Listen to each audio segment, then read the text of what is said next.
বাংলাদেশের এই সিলেট যেন প্রাকৃতিক সৌন্দর্যে ভরপুর এক রূপকথার দেশ। সিলেটের মাটির সঙ্গে মিল রয়েছে খোদ আরবের মাটির। আগে হ্যাঁ, ইতিহাস কিন্তু তাই বলছে। সিলেটের সঙ্গে জুড়ে রয়েছে নানকার বিদ্রোহ, ভাষা আন্দোলন, মুঘলদের সঙ্গে যুদ্ধ এবং বাংলাদেশের মুক্তিযুদ্ধের এক অনবদ্য ইতিহাস। এমনকি এই সিলেটের উল্লেখ রয়েছে স্বয়ং রামায়ণ মহাভারতেও। আর্যরা নাকি এই সিলেটকেই তাদের বাসের উপযুক্ত ভেবেছিলেন।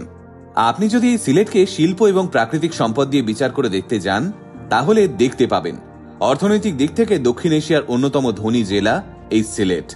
মুসলিম পরিব্রাজক আল বিরুনি তার কিতাবুল হিন্দ নামক গ্রন্থে সিলেটকে সিলাইট নামে উল্লেখ করেছেন।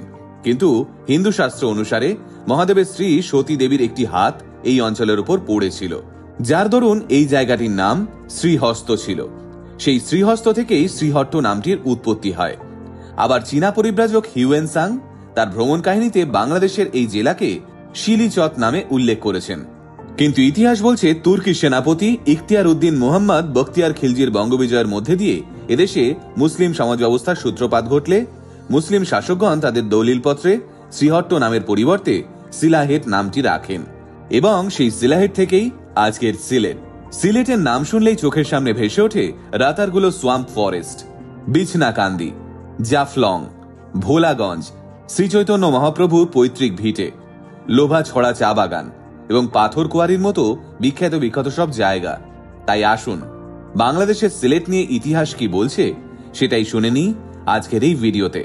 বাংলাদেশের সব থেকে প্রাচীন ভূমি হল সিলেট। উত্তরবঙ্গের চেয়েও ৯৯ লক্ষ বছরের বেশি পুরনো এই সিলেট। একটা সময় ছিল যখন সিলেটে কামরূপ রাজারা রাজত্ব করত।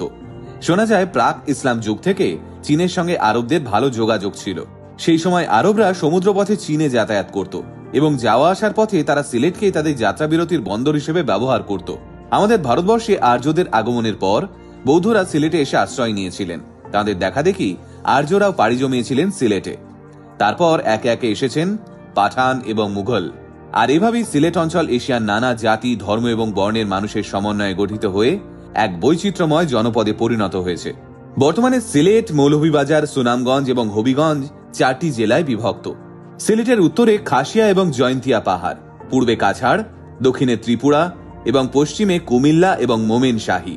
আপনি যদি সিলেটে ঘুরতে যান তাহলে পাহাড় আর ঝর্ণার সংমিশ্রণে সিলেটের অপরূপ সৌন্দর্য আপনাকে মুগ্ধ করবে। তাই সিলেটে গেলে মেঘালয়ের পাদদেশে ঝর্ণা বেষ্টিত ঢিবির হাওড়, লাল শাপলার বিল দেখতে একদম ভুলবেন না। শাপলার এই বিলে এসে গল্প জমায় অসংখ্য পাখি। ভোরের সূর্যের আলোয় লাল শাপলা, পাহাড়ের অপরূপ সৌন্দর্য আর তার সঙ্গে চারপাশ থেকে ভেসে আসা পাখির কিচির মিচির আপনাকে এক লহমায় মন ভালো করে দিতে বাধ্য। এছাড়াও যেতে ভুলবেন না লালাখাল। জয়ন্তিয়া হিলসের ঠিক নিচে পাহাড়, চা বাগান এবং নদী ঘেরা একটা গ্রাম এই লালাখাল। লালাখালের জল পান্না সবুজ, যা আপনাকে মুগ্ধ করবে। তাছাড়াও অবশ্যই দেখবেন রাতারগুল জলাবন, যা বাংলাদেশের অন্যতম বন্যপ্রাণী অভয়ারণ্য। আপনি যদি মহাপ্রভুর ভক্ত হন তাহলে সিলেট গেলে অবশ্যই দর্শন করে আসবেন সিলেটের গোপালগঞ্জে অবস্থিত এই তীর্থস্থান। কথিত আছে মহাপ্রভু যখন সচিমাতার গর্ভে এসেছিলেন তখন মহাপ্রভুর বাবা মা 5 থেকে 6 মাস এই ভিটেতে এসেছিলেন। এছাড়াও লক্ষণছড়া, সংগ্রামপুঞ্জি ঝর্ণা, জাফলং, তামাবিল, জিতু মিয়ার বাড়ি, আলী আমজাদের ঘড়ি, শ্রীমঙ্গল, আদমপুর বন, নীলাদ্রি লেক, মালনী ছড়া চা বাগানের মতো জায়গাগুলো অবশ্যই ঘুরে দেখে আসবেন। তাছাড়াও সিলেটের বহু বিখ্যাত জায়গা রয়েছে যা একটা ভিডিওতে বলে ওঠা সম্ভব নয়। কিন্তু আমি আপনাকে এই কথা হলফ করে বলতে পারি, সিলেটের সৌন্দর্য আপনাকে নিরাশ করবে না। কি ভাবছেন?